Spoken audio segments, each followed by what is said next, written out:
Good morning. मैं Jamshedpur workers college के शोबा उर्दू से शाहिना नाज आज मैं सेमेस्टर 3 के बच्चों को CC 5 से पेपर से मोहम्मद हुसैन आज़ाद की आब हयात पर तबसरा करूँगी। उर्दू अदब में तज़किरा मुआशिर शुअरा के कलाम को परखने की अव्वलीन और मारूज़ी कोशिश है। बाज़ औक़ात तज़किरा निगारों के तासुबात उनके फ़ैसलों पर असर अंदाज़ होते हैं। अक्सर जगहों पर तज़किरा अरबी व फ़ारसी तनकीद की तौसीअ दिखाई देती है। उर्दू में मग़रिबी तनकीद के असरात कबूल करने का आगाज़ तहरीक सर सैयद से मुंसलिक है और इस सिलसिले में मौलाना हाली की तसनीफ़ को आम तौर पर जदीद तनकीद का नुक़्ता-ए आगाज़ करार दिया जाता है, मगर जदीद उर्दू तनकीद के आगाज़ का सेहरा हाली के बजाय आज़ाद के सर है, जिसके यहाँ पहली बार उर्दू तनकीद के सिलसिले में मग़रिब से मुतासिर होने के सबूत मिलते हैं। इसके अलावा मोहम्मद हुसैन आज़ाद कदीम और जदीद तनकीद के संगम पर दिखाई देते हैं। आज़ाद ने तनकीदी नज़रियात पर कोई किताब नहीं छोड़ी है, लेकिन उनकी तनकीदी ख़यालात आब हयात, नेरंग ख़याल, सुख़नदान फ़ारस जैसी मशहूर किताबों में बिखरे पड़े हैं। उनकी 3 सबसे मशहूर किताबें हैं, वो है आब हयात, नेरंग ख़याल और सुख़नदान फ़ारस।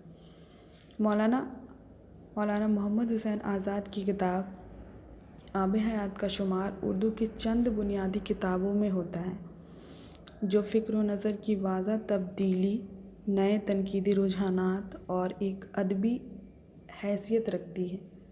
आब हयात तज़किरा निगारी के ज़मरे में आती है। तज़किरों के बारे में अमूमी शिकायत ये होती है कि ये मुख्तसर, गुंजलक और काफ़ी हद तक काफ़िया बंद होते हैं, जिसमें शुअरा के मुख्तलिफ़ हालात ज़िंदगी का बयान और उनकी शायरी पर सरसरी निगाह डालते हैं। इस मुख्तसर तरीन हालात ज़िंदगी और तबसरे से उनकी शायरी के पूरे रंग वाज़ा होते हैं और ना ही उनकी ज़िंदगी का पूरा अक्स नज़र आता है। शायद तज़किरा निगारों की रोश से नाला होकर कलीमुद्दीन अहमद पुराने तज़किरे को संडास का ढेर कहा है। मोहम्मद हुसैन आज़ाद ने आब हयात 1880 में लिखी, जिसमें उन्होंने शायरों की चलती फिरती तस्वीरें, बोलती चालती ज़िंदगी दिखाने का दावा किया है। इसमें आज़ाद किसी शायर की खुसूसियात का तज़किरा नहीं करते, बल्कि तासुराती तरीके से वज़ाहत करते हैं। आब हयात ने उर्दू अदब की एक बड़ी कमी को पूरा किया है। आब हयात महज शायरी की तारीख़ नहीं है, बल्कि तवाना, मुतहर्रिक और ज़िंदगी से लबरेज़ दस्तावेज़ भी है, जो अहद माज़ी को अज़ सिरे नौ ज़िंदा करके हमारे आँखों के सामने ला खड़ा करती है। आब हयात पुरानी मोहब्बतों और वफ़ादारियों की लाफ़ानी यादगार है। आज़ाद ने ख़ुद महसूस किया है कि कदीम तज़किरे अहद जदीद के तकाज़ों को पूरा नहीं करते, इसलिए वो ख़ुद लिखते हैं, मुझे परवाह जब था कि जो हालात इन बुज़ुर्गों के मालूम हैं या मुतफ़र्रिक़ तज़किरों में मुतफ़र्रिक़ मज़कूर हैं, इनमें जमा करके एक जगह लिखूं और जहाँ तक मुमकिन हो इस तरह लिखूं कि उनकी ज़िंदगी की बोलती चलती तस्वीरें हमारे सामने आ खड़ी हों और इन्हें हयात जादवानी हासिल हो। ये उनका कौल है। आब हयात में सबसे पहले लिसानियात के ज़मरे में उर्दू ज़ुबान के माखज़ पर तवज्जो दी गई है। फिर अहद ब अहद शुअरा का तज़किरा मिलता है।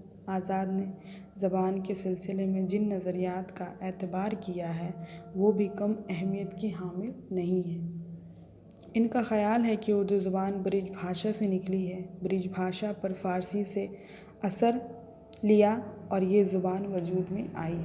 इसके अलावा 2 कौमों के मिलने से ज़ुबानों में क्या तब्दीलियाँ आती हैं, इसका तफ़सीलन जायज़ा भी लिया गया है। नज़्म उर्दू के उन्वान से मुख्तलिफ़ अदवार में तक़सीम की गई है और हर दौर के शायर को तारीख़ी लिहाज से جگہ دی گئی۔ آب حیات کو 5 ادوار میں بانٹا گیا ہے۔ پہلے ادوار میں ولی، آبرو، مضمون، ناجی، یکرنگ۔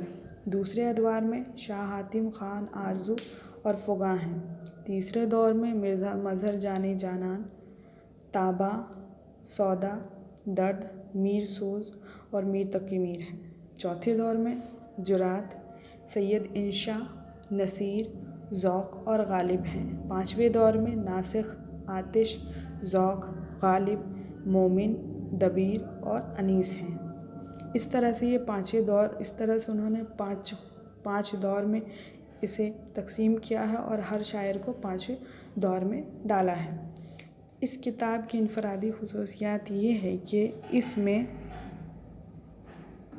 تذکروں میں حالات اور شاعری کا تذکرہ آب حیات جیسے متوازن انداز میں نہیں ہوتا ہے۔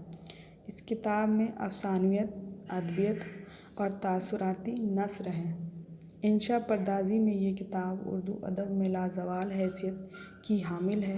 آب حیات میں اردو زبان و ادب کی تاریخ کو کافی مفصل انداز میں پیش کیا گیا ہے۔